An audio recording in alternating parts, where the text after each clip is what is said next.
A small plane, 2 men, and a mission that was not only life-threatening but seems almost impossible even today.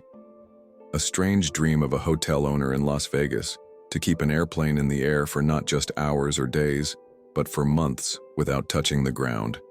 The issue wasn't just fuel. This is a story of lack of sleep, the cold of December, and maintaining a delicate balance between life and death. But the question is, were these 2 pilots really able to break this seemingly impossible record, or did their plane vanish forever into the blue sky? A strange incident in history that today has been lost somewhere in the books. Welcome once again to ASTV's videos, viewers. In 1956, a man named Warren Bailey opened his own hotel in Las Vegas. It was quite different from other big casinos and hotels in the city, as it attracted simple rural folks. This hotel, called Hacienda, wasn't very expensive, which is why common people preferred coming here. But because the profit margin was low, Warren Bailey kept thinking of new ideas to promote his hotel. One day, a friend of his, Bob Tim, an Army pilot, suggested that if a world record could be broken, it would bring good publicity for Hacienda. He was referring to flying a plane that could stay airborne not for days but for months without landing. Warren found the idea quite good. But would it really promote the hotel? And more importantly, how would it even be possible? Here, it's important to understand that when airplanes were first invented, their flight time used to be recorded in seconds. For pilots and mechanics, the most important thing was how long a plane could stay in the air. As time passed, planes became more advanced, and their flight time increased, until it all came down to the size of the fuel tank. The bigger the tank, the longer the flight. In 1923, the U.S. Army solved this issue by refueling a plane mid-air from another plane. And shortly after, the first endurance flight record was broken. The first world record was made by a de Havilland DH-4B, which flew for 37 hours straight after being refueled mid-air 9 times. After that, a new race for endurance flight records began. America became obsessed with endurance flights, and in 1929 alone, this record was broken 5 times. However, by the time Bob Tim suggested this idea to Warren, the craze for this world record had already cooled down. Because now it wasn't just about the limits of engines or fuel tanks, it was about testing the physical limits of humans. Bob Tim was talking about breaking a world record set in 1949 when 2 Navy pilots kept an Aeronca sedan in the air for 46 days. Their mission had received significant media attention. Warren Bailey found this idea perfect for promoting Hacienda and requested Bob Tim himself to carry out the mission, since he was a well-known World War II pilot. Tim first went to McCarran Field Airport, bought a Cessna 172 aircraft and hired a mechanic to modify it for an endurance flight. First, they removed the co-pilot seat, because if Tim was to stay airborne for more than a month, he would definitely need a co-pilot, and the 2 would fly the plane in shifts. One pilot would handle the controls, while the other would sleep on a foam pad, placed where the co-pilot's seat used to be.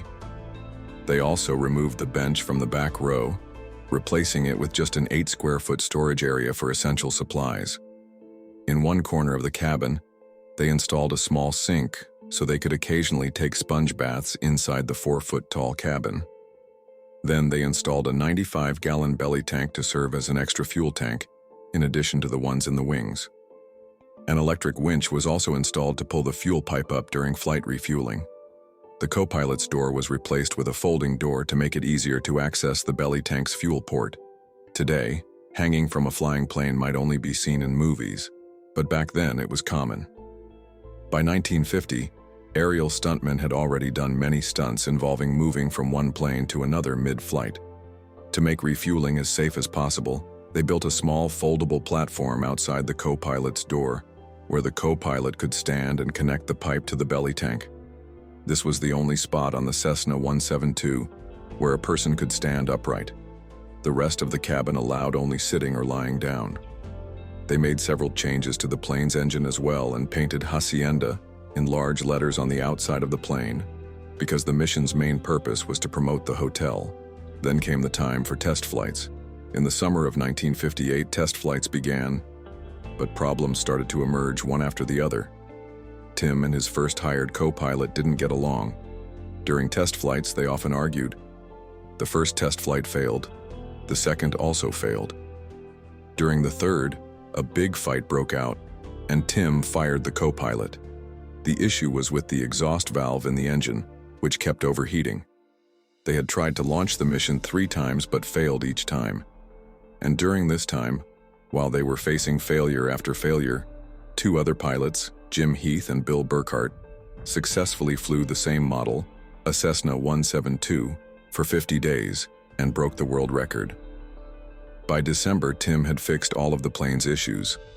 Finally, on December 4, 1958, with officials from the Fédération Aéronautique Internationale, FAI, present to monitor the mission and prevent any fraud, Tim and his new co-pilot John Cook took off and immediately returned to the runway. A chase car painted the tires with a special white paint. If the plane landed secretly at any point, the paint would rub off and the record attempt would be disqualified. 12 hours later, it was time for the first refueling. They flew to a pre-designated road where a refueling truck was already waiting. As the plane aligned with the truck driver hit full throttle. The plane had to fly at its minimum speed of 100 kilometers per hour because the truck couldn't go any faster.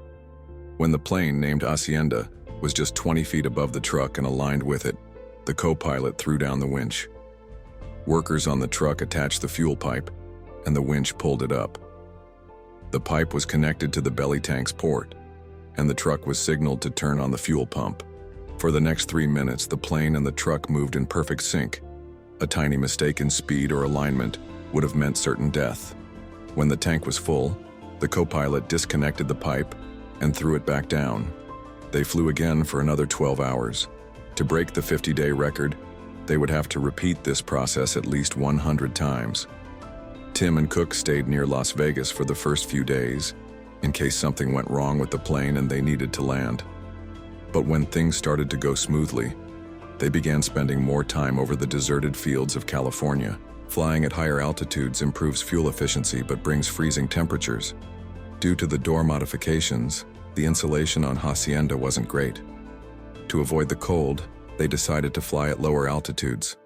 The views were great during the day, but at night, mountains and clouds could be deadly. By now, the 2 pilots had become good friends. They spent their free time reading, exercising, and chatting.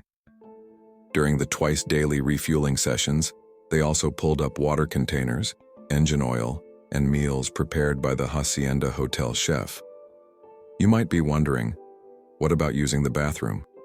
They had a folding camp toilet seat with a waste bag underneath. These plastic waste bags were secretly dropped over the deserted fields of California, something the co-pilot's wife revealed after his death. Now, 36 days had passed in the air. They even celebrated New Year's Eve on the plane. But exhaustion and tension began to show. The cramped plane cabin and constant engine noise affected their sleep. One night, Tim fell asleep at the controls just minutes before Cook's shift was to begin. Amazingly, he remained asleep for an entire hour, and the plane kept flying straight on autopilot. When Tim finally woke up, the plane was flying at low altitude inside a canyon. Had he slept a few minutes more, the plane would have crashed into a mountain. Autopilot only keeps the plane straight. It doesn't avoid obstacles. On day 39, January 12th, a serious problem occurred. The plane's generator failed.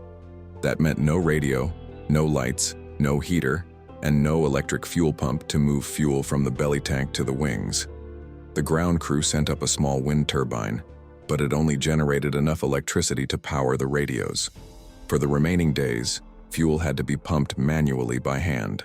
Without lights, refueling at night became even more dangerous, especially during a new moon. They tied a flashlight to the winch to help the ground crew see where to attach the pipe. A second truck with a searchlight drove 300 feet ahead of the fuel truck to light the path. Problems continued to increase.